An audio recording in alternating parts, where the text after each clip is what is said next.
Alzheimer एक neurological disorder होता है जिसमें प्रभावित व्यक्ति के मस्तिष्क की कोशिकाएं धीरे धीरे नष्ट होने लगती हैं। यह डिमेंशिया का ही एक आम रूप है।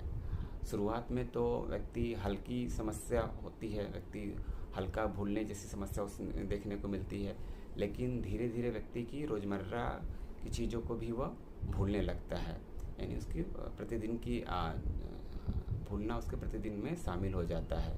यह बीमारी सामान्य तौर पे तो 60 साल की उम्र के बाद ही देखा गया है, लेकिन कुछ मामलों में यह जल्दी भी हो सकता है, यानी इस स्थिति को अर्ली ऑनसेट अल्जाइमर के रूप में जाना जाता है।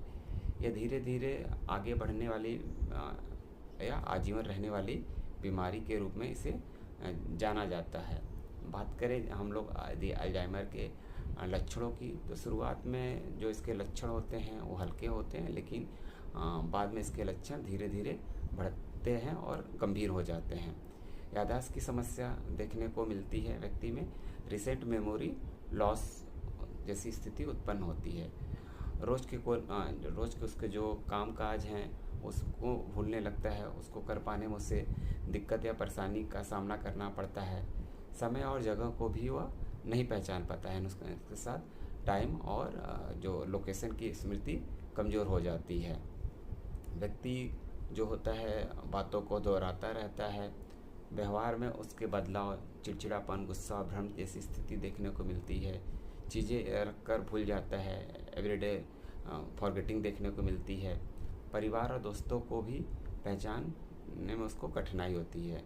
ये सभी जो लक्षण होते हैं सामान्य जो बुढ़ापे के भूलने की आदतों से अलग होते हैं, यानी यहाँ पे सीवियरिटी ज़्यादा होती है। जहाँ तक अल्जाइमर के कारणों की बात है, तो अल्जाइमर के प्रमुख कारणों में प्रमुख है असमान प्रोटीन का जमाव। इसमें से दो बदलाव देखे जो जाते हैं, उसमें है बीटा एमिलॉइड प्लग जो कोशिकाओं के बाहर जमा हो जाता है। इसके अलावा टाउ टेंगल जैसी स्थिति देखने को मिलती है जो कोशिकाओं के अंदर उलझ जाते हैं। ये जो बदलाव हैं मस्तिष्क के नसों को कमज़ोर कर देते हैं। अल्जाइमर कोई समान भूलने की बीमारी नहीं है, यह मस्तिष्क को धीरे धीरे खत्म करने की बीमारी है। इसलिए लक्षणों को नज़रअंदाज कदापि न करें।